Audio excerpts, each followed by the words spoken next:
everyone. My name is Glenn Guyton, Executive Director of Mennonite Church USA. It's a pleasure to have you on today. This is our second webinar on what to expect at the Delegate Assembly. The first webinar addressed the role of delegates and highlights from the agenda. And also, we had some good discussion around discernment and a few helpful tips on youth delegates and those serving alongside them. But today, we will be looking specifically at the proposed resolutions for delegate action. So I know you're excited about that. Tonight's gathering is in a webinar format, so all attendees are muted and the chat is disabled. We will, however, be posting links to resources in the chat, so pay attention, including the link to Mennonite Church USA's delegate resource page, where you will find more information, including the agenda, frequently asked questions, the proposed resolutions and bylaw changes, and other resources. Those resources are available in English and in Spanish. We do welcome your questions, and we will try to get to as many of your questions as possible. Please feel free to use the question and answer feature in the menu bar on your Zoom screen. So type your questions in that, and we will get to them as time permits. If you need Spanish interpretation, please click the globe icon in the Zoom menu bar, and that will be available to you. Just so you know, make sure you check out the resource page. The Delegate Assembly will be held on Friday, July 7th through July 8th. So Friday and Saturday, we're going to have the Delegate Assembly immediately following MinnowCon convention. Delegates no longer have to miss MinnowCon in order to participate in the Delegate Assembly. That's some of the feedback that we've gotten over the years. Our delegates want to be engaged in worship and seminars, and so we've placed the Delegate Assembly at the end of the convention. Our theme is Be Transformed, and that's an outgrowth of our renewed commitments to follow Jesus, witness to God's peace, and be transformed by the Holy Spirit. So I have the pleasure of hosting today, and I want to introduce our wonderful panelists. First of all, we're going to start off with John Carlson, our moderator-elect for Mennonite Church USA. He's also the chair of the Resolutions Committee, and he's the lead pastor at Forest Hills Mennonite Church in Leola, Pennsylvania, part of Atlantic Coast Conference. And he's also a wonderful cook. If you follow him on Instagram, you'll see some of the wonderful recipes that he dreams up. Next, we have Karen Lehman, the CEO of MHS, Mennonite Health Services Association. They've just undergone some rebranding. Please check out their website. Karen does some wonderful work leading that organization. So we welcome her today. And last but not least, we have Ken Hostetler, President and CEO of Everett. He's so important that he has two titles. And so Everett does great work to support the stewardship needs of our denomination. So we thank them for being a part of our conversation today. But let's start off with a word of prayer, and then we'll jump right into our content today.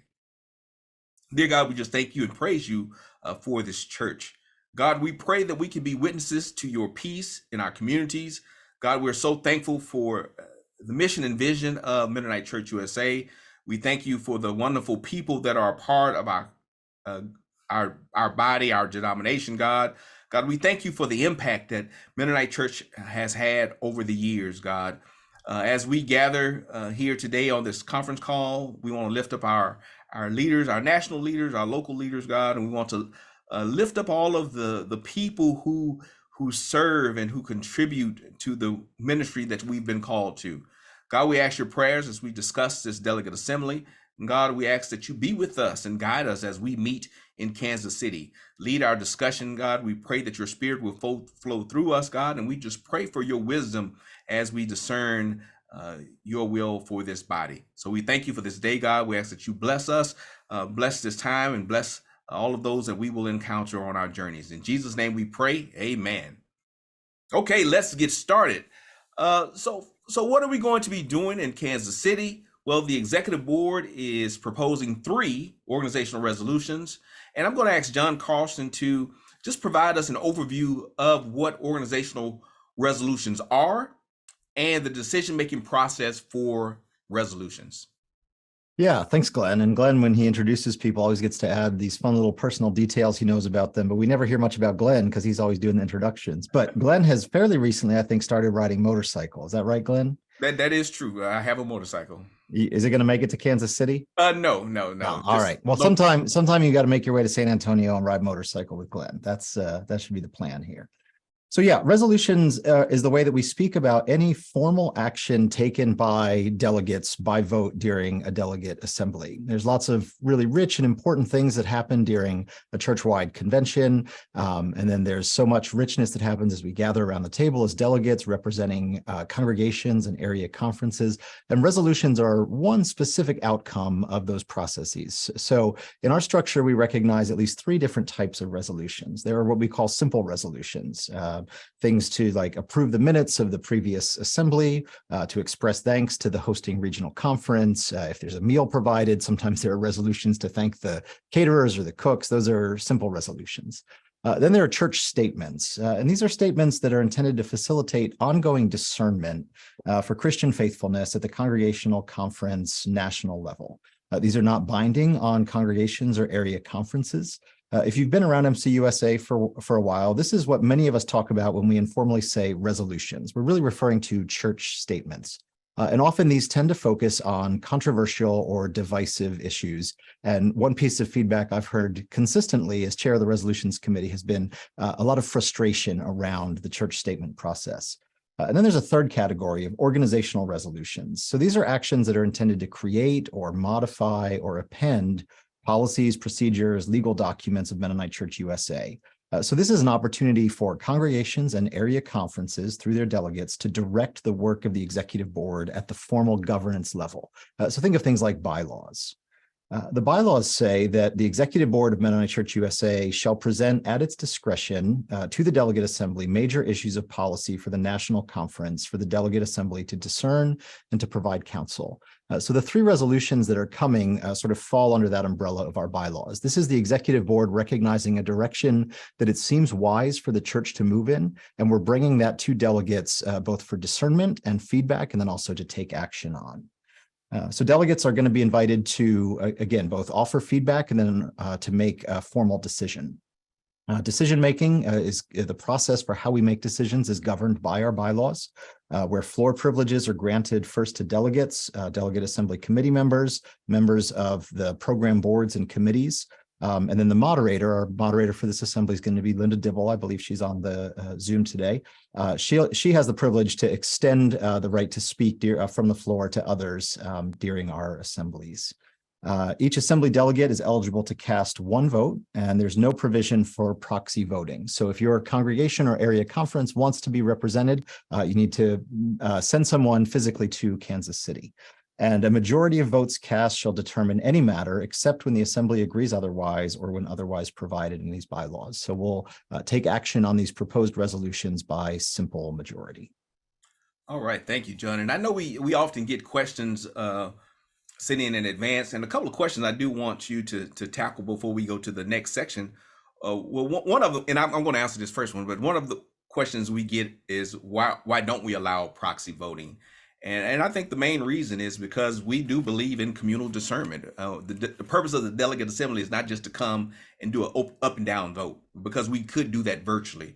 But I think as Anabaptists, we value the table groups, the discussion, and the ability to sit across from each other as we discern issues of faith and life. So that's one of the reasons we don't allow proxy voting. This is not just a board meeting. No, it is a gathering of the body of Christ. And so it's important for us, as many as possible, to sit down together and pray together, worship together, sing together as we think about what's next for our church.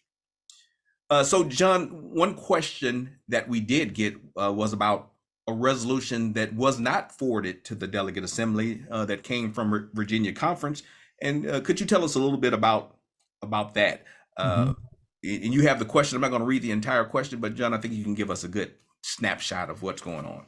Yeah, I will try. One note of clarification, it actually came from a congregation within Virginia Conference, not proposed by the conference as a whole. And the original iteration of this resolution, this would have been a church statement resolution. The original iteration was asking delegates to reaffirm an older resolution from 2015, a resolution on forbearance in the midst of differences. The discernment of the resolutions committee was that historically it has not been our practice to revisit prior resolutions. And so it created some polity questions around if delegates took action on this or did not take action on this, what then would be the status of that resolution and what would be the status of other resolutions. We worked a bit with the sponsors, the writer of the resolution. I really appreciated their engagement and how they worked at this process. They came back with something referencing sort of a broader history of how the Mennonite Church has discerned, particularly around the question of the inclusion of LGBTQ individuals in the life of the church. This was spoken to by the Resolution for Repentance and Transformation in 2022. And in some ways, it felt like this was a resolution trying to offer some differing perspectives. And so while there was a lot of appreciation for the spirit behind the resolution, the sense of the resolutions committee was that it didn't seem like the best way to attempt to have the conversation that we really do need to have as a church-wide body. Again, one of the consistent pieces of feedback that we received is that our church statement structure does not seem to facilitate discernment very well. It tends to highlight our divisions and areas of disagreement more than it does actually to bring us together. So there'll be a full report coming from the Resolutions Committee as part of the Delegate Assembly, but that's sort of where the Resolutions Committee landed on that particular question. Okay, thank you so much, John. And so now, as we look forward to the 2023 Delegate Assembly, what is the Executive Board proposing at this assembly? Yeah, so there are three resolutions, organizational resolutions. So these have to do with our structure and functioning within sort of the legal framework of our bylaws. There are three organizational resolutions being proposed by the Executive Board. We see these as necessary updates to our governance and our organizational structure, thinking about some really significant changes in the global landscape, in our denomination, changes in congregational life, which I'm sure I'm a pastor, and I'm sure there are other pastors on this call. We have felt that things have been different in our congregations. There have been particularly acute challenges post-pandemic. There are changing demographics in our church and in our communities, and changes in how services are delivered and used. And so the Executive Board is sort of trying to look out at the horizon a little bit and say, where might we be going as a faith community, and how are we responding to some of these challenges? And so they're bringing these three resolutions. The first is to change the delegate assembly cycle, or the frequency of our delegate assemblies, to a triennium instead of a biennium. So I'm going to read from the resolution here. The Executive Board recommends that the MCUSA Delegate Assembly move from a biennial cycle to a triennial cycle and update the bylaws listed in the delegate docket. The reporting to and the gathering of the delegate body will occur every 3 years versus every 2. The membership terms on the Executive Board shall begin with the first meeting following the close of the triennial meeting of the Delegate Assembly. Some of the rationale behind this, and we certainly will field questions as well, but some of the rationale is that the 3-year cycle would give us, as a diverse and scattered faith community, time to live into the decisions that we make collectively, which can be pretty hard to do on a 2-year cycle.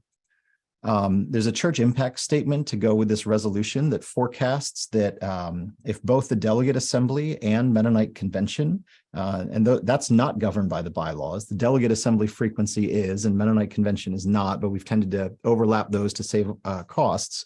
If we shift both of those to a 3-year cycle, both attendees, so that would be delegates who are sponsored by their congregation or area conference, individuals who choose to go as part of their regular routine, we would anticipate about a 30% cost savings in each 6-year period. We also might anticipate a little bit higher attendance. If it happens a little less frequently, it might be a higher priority for people to get there, which could also lower per person expenses. What we've heard from particularly smaller congregations in Mennonite Church USA has been strong support for a 3-year cycle, particularly as it pertains to youth participating in convention. The hope would be that this gives youth more time to fundraise, to go to convention, as well as to participate in other summer activities as a youth group, things like missions trips, service projects, even camp.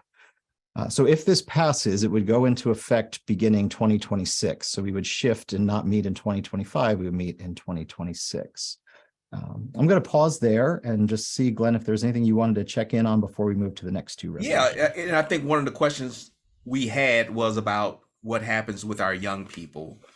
Well, Mennonite Church USA has many wonderful programs and opportunities for our young people to participate in, and we will be intentional as a staff to ensure that we are connecting with young people, whether that's strengthening some of the existing programs or whether that's creating new programs. Some congregations were already on a 4-year cycle with convention. And so for those congregations, this actually does gives them an extra opportunity to come to convention. If you are on the 2-year cycle, yes, it's one less convention, but again, we have so many opportunities for young people to participate in other programs of the denomination, our camps, mission trips, service opportunities. So we will be able to look at some of those things as well. And we did receive a question here asking whether we had considered moving to a 4-year model. And I think we did talk about that briefly. It felt like a big change to sort of cut in half the frequency of our meetings, which didn't necessarily seem the wisest course of action.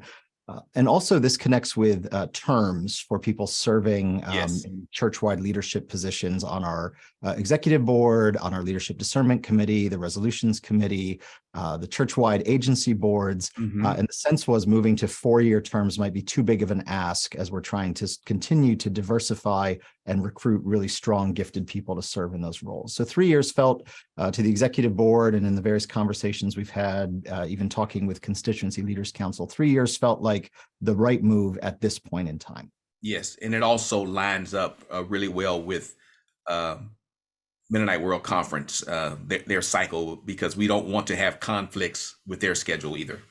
Yes.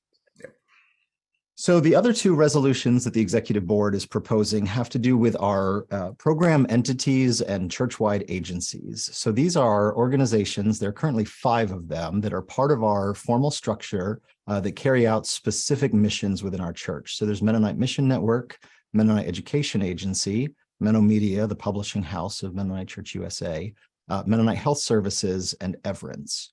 And so one of the resolutions is a change to clarify the role of what's called in our bylaws a program entity. And again, I'm going to read a portion of the proposed resolution. In Mennonite Church USA, a program entity is a specific group or organization within the church that focuses on carrying out a particular program or activity.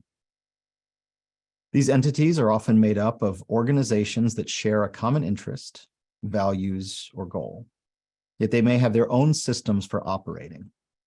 By updating its bylaws, MCUSA seeks to clarify and formalize the roles and responsibilities of these partnering entities within the larger church community, yet retain a close partnership. The executive board recommends updating the MCUSA bylaws to clarify the role of program entities and simplify language related to the governance relationships in Article 10 of the MCUSA bylaws. Currently, MCUSA does not have anything that falls under this category of program entity. The last program entity we had was the Mennonite, and when that magazine merged with Mennonite World Review to form Anabaptist World, which is now independent of Mennonite Church USA, that meant we had nothing that fell under that category of program entity. Glenn has come with a recommendation that we focus on strengthening this relational and service-focused category of ministry programming and update the bylaws. So in essence, this resolution is not changing anything that currently exists, but working to clarify our structure so that we're well-positioned to move forward into the future. I will pause there, Glenn, before I go to the third resolution. I think that's good. And one of the key points I hope we remember as we move to the next section is that the close partnership. Our programming entities do have a close partnership with the denomination. And if you are as old as I am, you will remember the close partnership with the Mennonite when it existed as an entity. But we want to bring more structure to that relationship, and maybe program partner is a better term. But we want to bring strength to that as we move forward. And I think that is a good segue to talk about resolution 3. Yes, thanks, Glenn. So resolution 3 is a change in agency status, a change in agency status and a request for counsel from the delegates. And here I'm quoting from an MCUSA news release. With this proposal, the executive board is seeking the counsel and advice of the delegate assembly on the merits of repositioning 2 of our churchwide agencies, Everence and Mennonite Health Services Association, from agency status and establishing them as entities, which will be sort of the legal language of our bylaws, but functionally we want to refer to this as ministry partners. So this is thinking about repositioning 2 of these entities that are currently considered churchwide agencies and repositioning them as ministry partners. There's some complexity here in that our bylaws actually give the executive board the authority to establish or terminate program agencies from time to time. But there's also this general sense that this could be a pretty significant decision and not one that the executive board would ever want to take unilaterally. And so we're seeking the counsel and advice of the delegate assembly, which is something the bylaws require the executive board to do. So in essence, what delegates will be asked is on Friday, as part of delegate assembly on Friday, to offer their feedback to this proposal. So this webinar is part of that feedback gathering process. We've talked about this with Constituency Leaders Council. There have been other conversations that have been happening both throughout Mennonite Church USA and specifically with both of these ministries. So we've been gathering feedback, but there'll be a specific opportunity at delegate assembly to provide that feedback, and then we'll sort of analyze that feedback, hopefully Friday evening into Saturday, and then be prepared to take action during the delegate session on Saturday. All right. And so maybe it would be helpful for us to talk a little bit about the difference between an agency and an entity or ministry partner, if you will. Yeah, so both of these are ways of talking about ministries, entities, organizations that are part of Mennonite Church USA and providing leadership and resources for carrying out our shared mission. So the major differences really are structural, thinking about how they're established and then how they fit in with the broader governance structure of Mennonite Church USA. In our bylaws, program agencies have accountability directly to the executive board in a few ways. The governing boards of program agencies are expected to act in the best interests of Mennonite Church USA as a whole. So the expectation is that while each of these agencies forms partnerships in broader communities and relates with a variety of people, their primary focus is to act in the best interest of our denomination. The executive board must approve the appointment, reappointment, or the dismissal of any executive officer, a CEO or executive director of any of these of our churchwide agencies. The executive board may also remove the program agency's executive officer and or board chair with or without cause. That's language from our bylaws and the bylaws of each of these agencies. And then the program agency, the chairs of their boards, as well as their executive directors or CEOs, participate in something called a governance council, which is where the executive director of Mennonite Church USA, currently Glenn Guyton, the moderator-elect, meet with the CEO or executive director and board chair of each of these agencies. All right. So there are these, sorry, go ahead, Glenn. Yeah, no, I was going to quote a former moderator, Sharon Waltner. She would say, hey, if I was going to be crass about this, agencies have to go to a lot of meetings, right? A lot of meetings, a lot of governance meetings, and it's a lot of additional layers of, communication, decision making that would not necessarily be there for our ministry partners. Mm-hmm. Yes, exactly. And so that is one of the key differences with ministry partners or program entities. These are more self-governing and they relate to the denomination not through a standing expectation of shared governance, but through formal agreements that can be updated from time to time. So the executive board can establish relationships with these entities to meet the needs, the current needs of Mennonite Church USA. The expectation is that there would still be opportunity for Mennonite Church USA to appoint board members to each of these agencies, to work with them at shared priorities around peace and justice, diversity, equity, inclusion. There'll still be a very close relationship, but it won't be structured formally in this, maybe we could say, overly bureaucratic governance structure that we have. Yeah. And I know one of the questions people have is what prompted this, the repositioning of Everence and MHS in the system. Yeah, so there's been an ongoing conversation initiated probably back in 2022, although there have been some rumblings of some of this earlier, by executive board leaders talking with Everence and with leaders in MHS, looking at ways to enhance effectiveness, and also to talk about new ways that we're all approaching church and life and ministry. So it's recognizing the changes happening in the context around us and seeking to strengthen and make more effective our partnerships. Yeah, and one of the questions that we got is, does this make Everence and MHS less connected or more connected? And I would say I think that's the wrong question. I think we should, what we're really trying to do is connect them in the most effective way. What's the most effective for the role and mission that they have in the denominations? And so definitely we're not letting them go. We're not kicking them out. We're really just clarifying the relationship and changing some of our operating procedures to fit who we are now as a denomination. But they are ministry partners, and that close connection will continue. Mm-hmm. And we are asking for feedback from delegates. That's why we're having this webinar, and that's why part of what we'll spend our time on when we gather together in Kansas City. So there'll be a few specific questions you'll have opportunity to reflect on around your tables. And if you're a delegate representing a congregation or an area conference, it could be a good opportunity to float these questions to some folks in those contexts and hear some of their feedback as well. So the three questions we'll be asking, you'll be invited to respond to are: how supportive are you of this change in designation? Are there specific concerns that you have about the shift in status for Everence or for MHS? And if we look ahead, assuming that overall delegate feedback is positive, are there details that seem essential to be included in the ministry partner agreements that we develop with Everence and with MHS?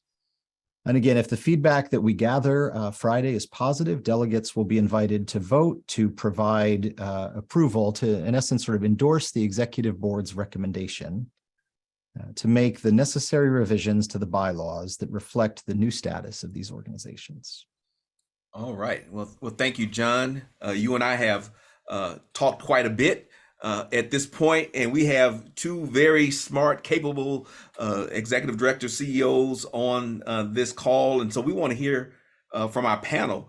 So Karen, some people may not be familiar with MHS Association and its relationship with the Mennonite Church USA Executive Board. So tell us a little bit about MHS Association. Sure, happy to. MHS Association is a national member association of 79 Anabaptist health and human services organizations. So these are primarily senior living, behavioral health organizations that serve persons with intellectual and developmental disabilities.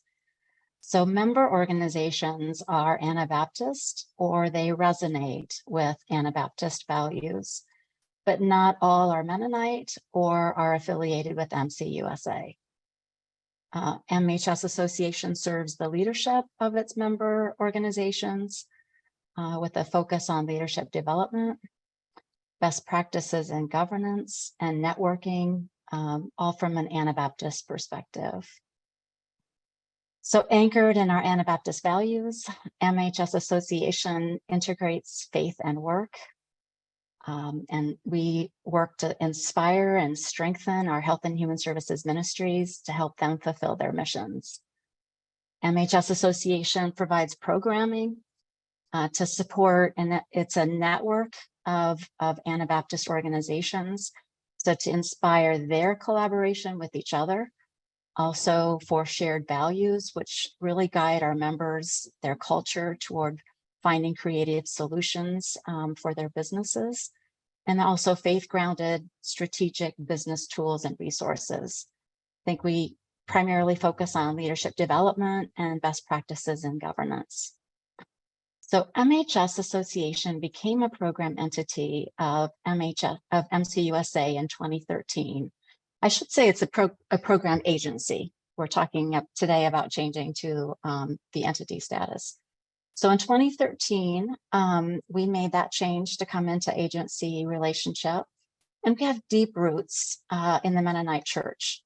So as early as the late 1800s, Anabaptists in the United States began developing health and human service organizations such as nursing homes, mental health centers, hospitals, senior housing, underserved communities and agencies serving youth and those with developmental disabilities. Quite a bit of this work happened following World War II, when Mennonite Central Committee established 5 mental health organizations under the umbrella of the Mennonite Mental Health Services umbrella organization. So then paralleling these developments was the work of Mennonite Board of Missions through its Health and Welfare Division. In 1988, Mennonite Mental Health Services was separated from Mennonite Central Committee, so MCC. And at that time, the Mennonite Board of Missions also had spun off its health and welfare institutions in a reconstituted Mennonite Health Services, which is the MHS organization. So we had both Mennonite Mental, Mennonite Health at that time. So then MHS Association began relating to other health and human services ministries that were supported by area conferences and local congregations just all across our Anabaptist family. All right. So that's kind of gives you a Yeah. sense of who we are. That's interesting. And that was 35 years ago, 1988, that you were part of MCC. I know that because that's when I graduated from high school. Some of you are saying, wow, he's young. And some of you are saying, wow, he's really old. So I'm kind of at that in between age. But Karen, I think part of this points out the long history and the fact that we've repositioned this work a number of times based on the changing needs of our communities, the changing needs of our world. And so for me, it's good to see this history and see how the work of Mennonites, maybe not Mennonite Church USA, but the work of Mennonites continues to shift and evolve as our world does. So thank you for that history. Yeah. All right, now, Ken, give us an overview of Everence, formerly Mennonite Mutual Aid. You're going to say that probably. I will say my first job after leaving the military was with Mennonite Mutual Aid. So Everence has a very fun place in my heart in my Mennonite journey. Ken. Great. Well, good evening, everyone. Glad to be a part of this.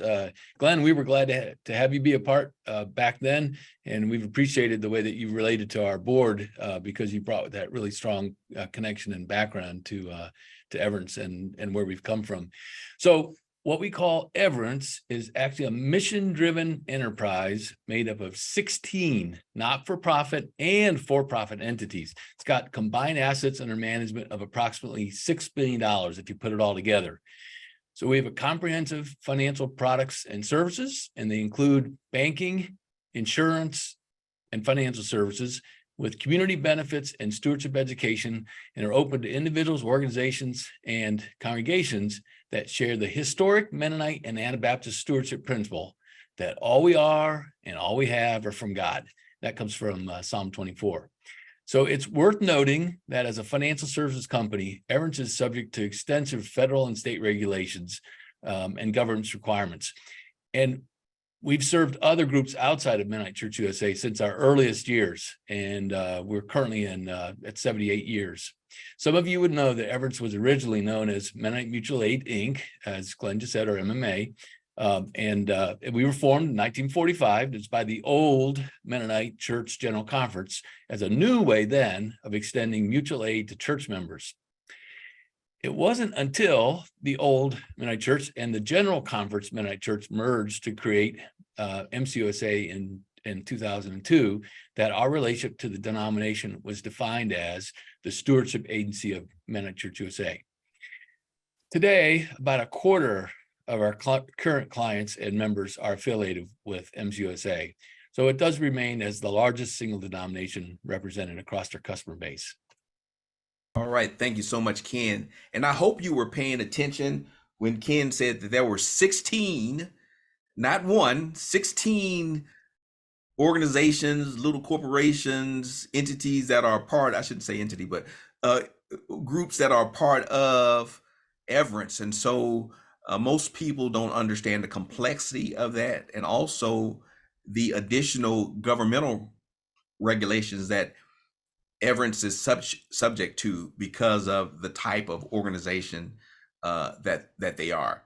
So as we think about the history, what we need to do to move forward as a denomination, John, I'm going to ask you to talk a little bit about the advantages of repositioning Everence and MHS Association as entities or ministry partners for Mennonite Church USA. Yeah, thanks, Glenn, and thanks to both Karen and Ken for being here, and also for your very competent, capable leadership of these agencies, and for being so open to these conversations. They can be a little bit sticky as we think about these relationships, but I've really appreciated the graciousness that everyone's been able to enter into these conversations.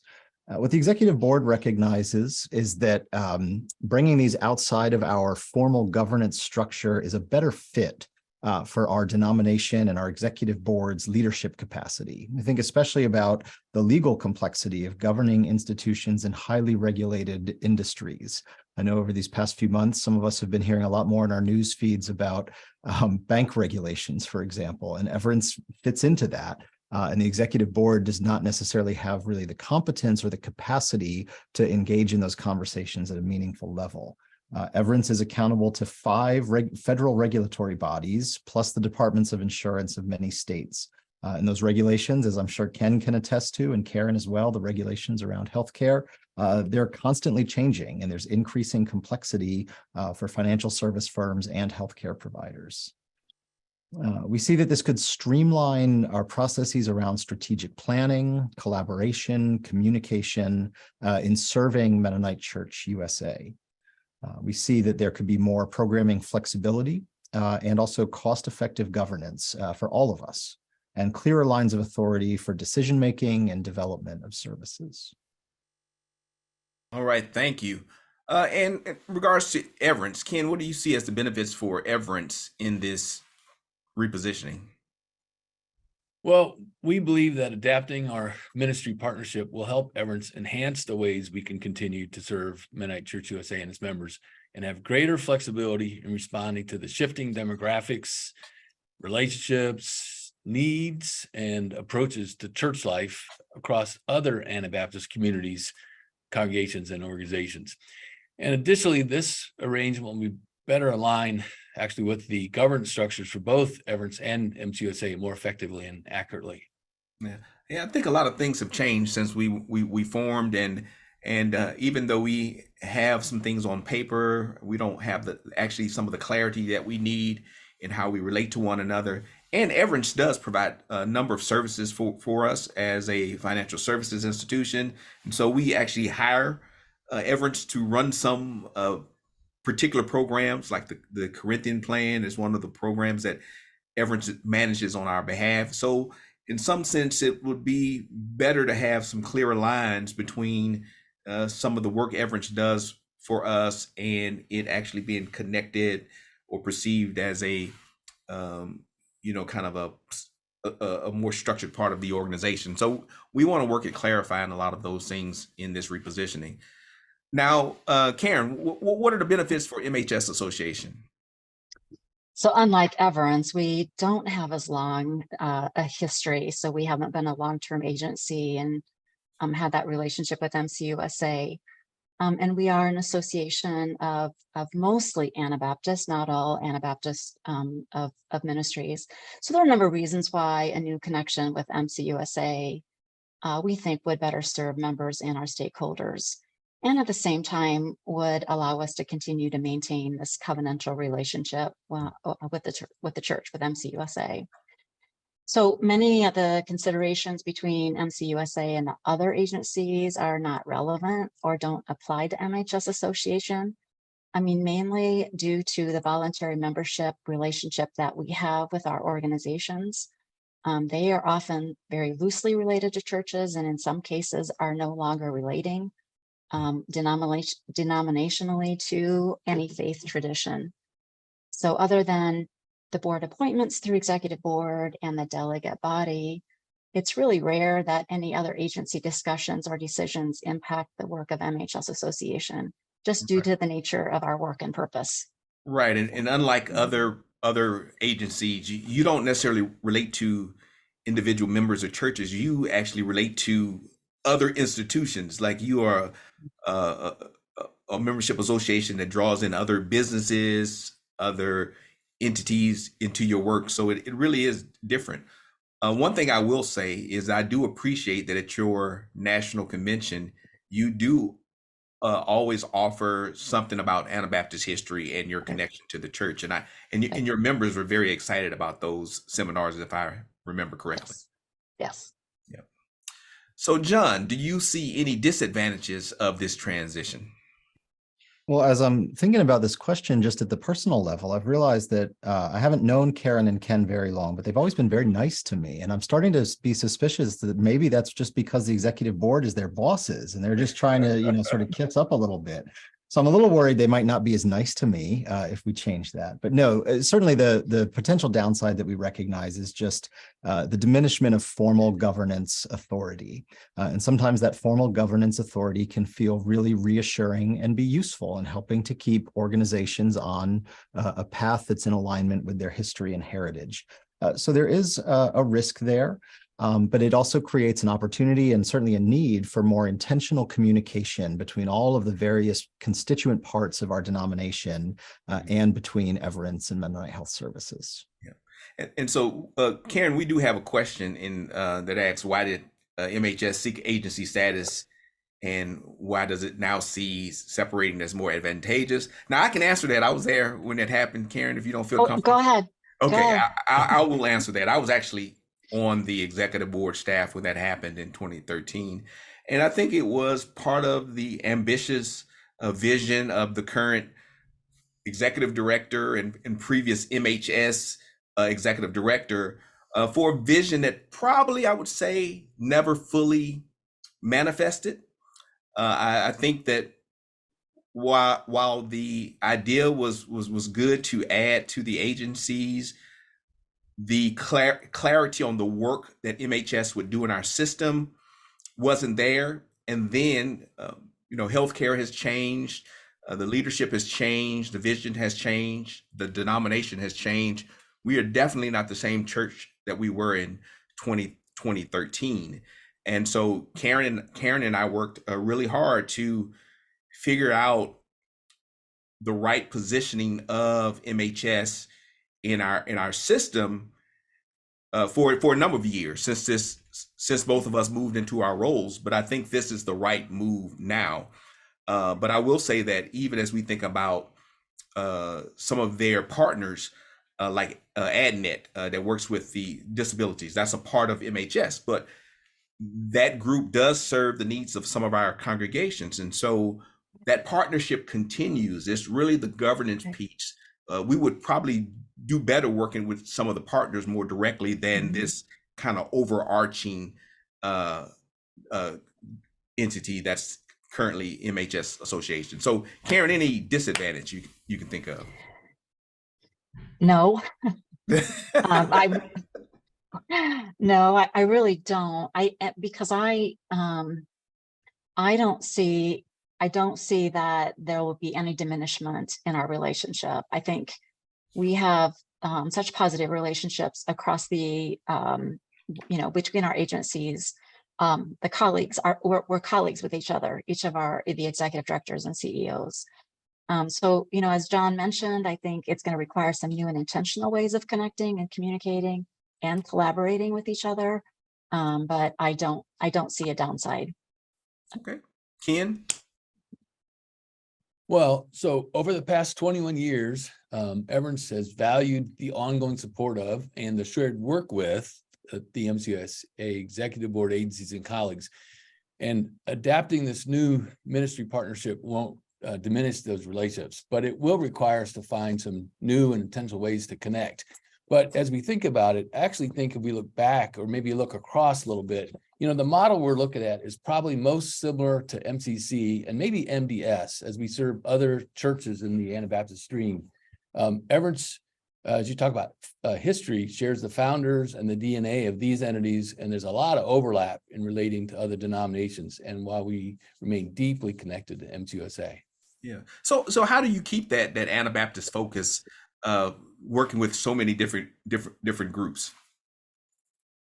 Well, our products and services, member benefits, and our corporate practices are and will continue to be designed around values and beliefs rooted in the Anabaptist faith tradition. Additionally, we'll continue to select board members who share our organization's Anabaptist faith traditions and values. Our umbrella entity, which is Everence Association, one of those multiple bodies that Glenn was talking about. It's a 501c8 non-for-profit fraternal benefit association, has a legal requirement to provide mutual aid in the form of economic and spiritual assistance through our member benefit programs and insurance support to members.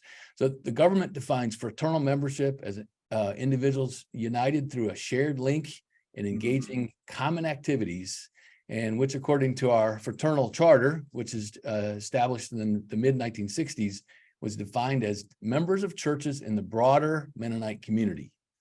So in the 1980s and the early 2000s, our charter was extended to include yet other Anabaptists and those embracing Anabaptist beliefs of stewardship and mutual aid. And these amendments reflected the reality that we serve the larger Anabaptist community, including and beyond MCUSA. So it means that legally, Everence is owned by our individual members who elect our board of directors, and board nominations come from our related denominations, church networks, and members. And while a majority of our board nominations have come from Mennonite Church USA, we've had representation from other Anabaptist denominations on our board since really the 1970s. Yeah. So part of the answer to that question is, part of it is that legally, this Anabaptist connection has to remain. And I know you mentioned earlier that Everence has $6 billion in assets. That may seem like a lot, but State Farm has 130 plus billion. So Everence definitely has a niche. They're not trying to compete with Jake from State Farm. I think that serving the Anabaptist community will be a focus. And again, they provide a number of services for the denomination that aren't going to end. We look for our retirement services, the Corinthian plan, helping with the pastoral salary guidelines. Those are relationships that we're going to continue, and we're not going to turn those over to State Farm or USAA or any other entity. We have a trusted, long-standing relationship with Everence and their Anabaptist values. Okay, MHS. How about you? How do you keep that focus?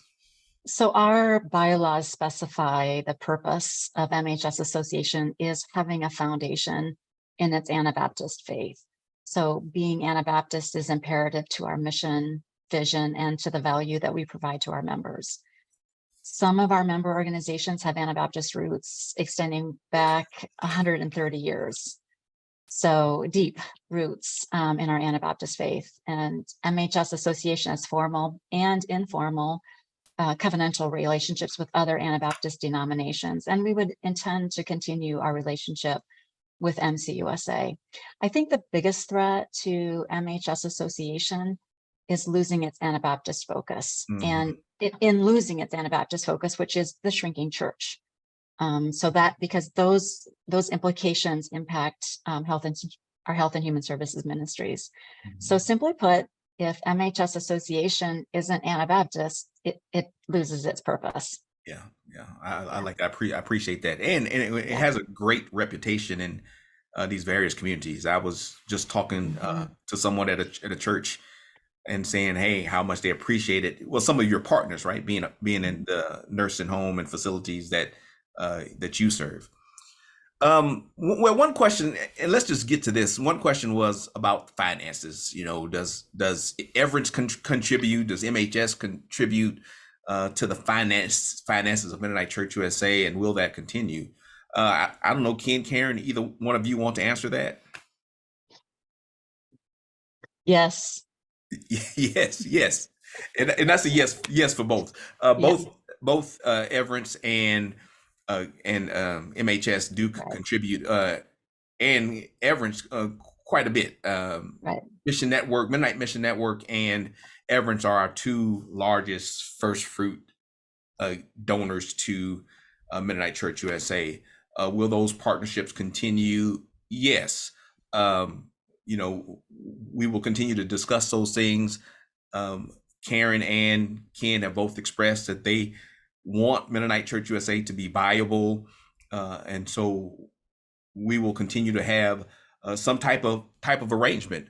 And again, also because of Everence's structure as a nonprofit, 501c8, those profits go back into their members, and so that's the church. So we will continue to work at those things.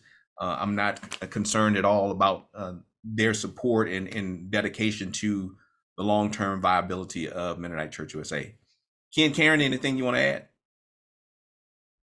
Karen gave the short answer. I was going to try to do that, but I'll give a short answer. But maybe just to add, you know, most significantly, we contribute to congregations where through our sharing funds where our members attend, also to organizations, and yes, certainly at the denominational level, and this will continue. Okay.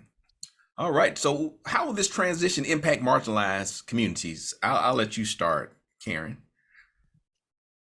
So our MHS serves members, and our members serve marginalized communities, including those who are elderly, you know, nursing homes, senior living organizations, persons addicted to substances, mental health diagnoses, homeless, foster care, persons with intellectual or developmental disabilities, undocumented people, and just people who are under-resourced. So MHS Association, we're dedicated to advancing justice, inclusion, diversity, and equity. And MCUSA has been and will continue to be a really important resource in advancing our efforts. So this change will not impact any of this work. Okay. Ken? Yeah, I'll add to that. And Karen, I liked your earlier answer to the last question, the part that we will continue to do this stuff because it's helpful. We need to. I mean, it's good for the organization. So it's addressing issues of diversity, equity, inclusion are strategically important to Everence, and this won't change under ministry partnership understanding.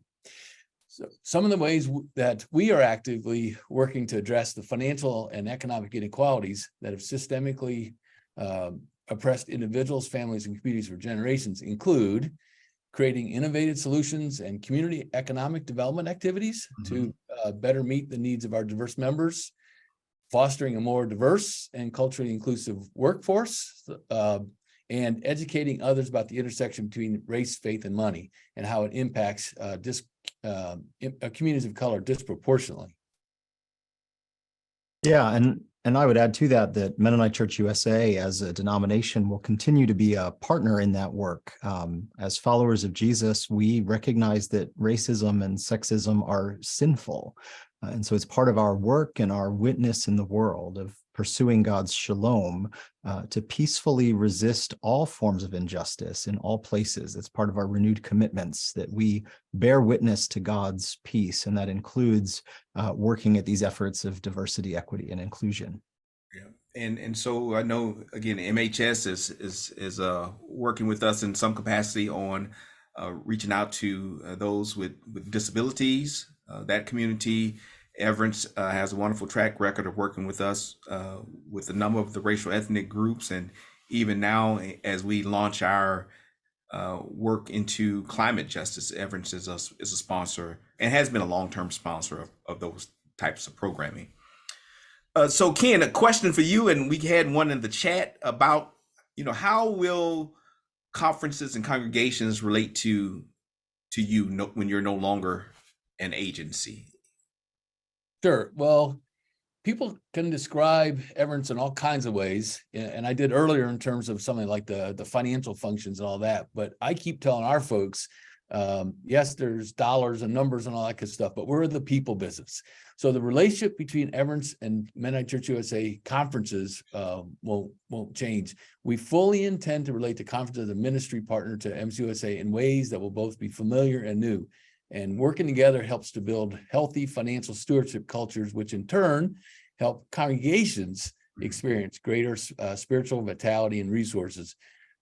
Pastors will gain improved capacity for ministries, and individuals and family grow closer to God. So we often serve as a convener for functions and conversations pertaining to faith and finances, mutual aid, stewardship, community generosity, and we frequently sponsor a variety of other activities and efforts across the church. So long story short, Glenn, we really deeply value these connections and are committed to remaining in relationship. So folks that are used to having us in their offices, in our offices in your communities will continue. And even in communities where we don't, we have people that we bring to the table because we're a people business. All right. Yeah, Everence isn't trying to serve less people. I promise you that. That's not their goal, is to lose those relationships. Karen, what about you and your work? Yeah, we will continue to provide our reports to the conferences. We pretty much report to every conference for annual meetings. MHS staff, either myself or one of our staff, we often attend and do presentations. We have often done presentations at MenoCon.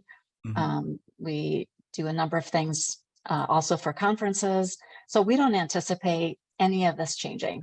Right. Yeah. And actually, Karen and I have been in some initial conversations about, how can we tap into more of their leadership training in ways that will benefit board members and at the congregational level and at the conference level. That's one of the big things we want to emphasize from the national conference. And I'm not going to go try to find someone I don't know. I would rather tap into the expertise that we have internally through MHS and Karen. So if you have additional questions for us, please put them in the Q&A box right now. This is your last opportunity before we wind down. But I did have one question about the convention that was sent in advance, where we continue to have combined youth and adult programming. And that's related to convention. And again, the convention cycle is not directly tied to this resolution. The delegate assembly is what's mandated by the bylaws. And so if you could separate those in your mind, but most likely we will continue meeting with the delegates and the convention together, but that's really not a part of what you're voting on. The convention could happen every year if we wanted to, or not happen. The bylaws dictate the delegate assembly, which is the business section. So, but there's no plans to separate them. If anything, we want to enhance our engagement in ministry to our members. And, I'm very youth focused. I was a youth pastor for 17 years. So youth are always near and dear to my heart. So any last words from our panel, John, Karen, Ken? Anything you want to clarify?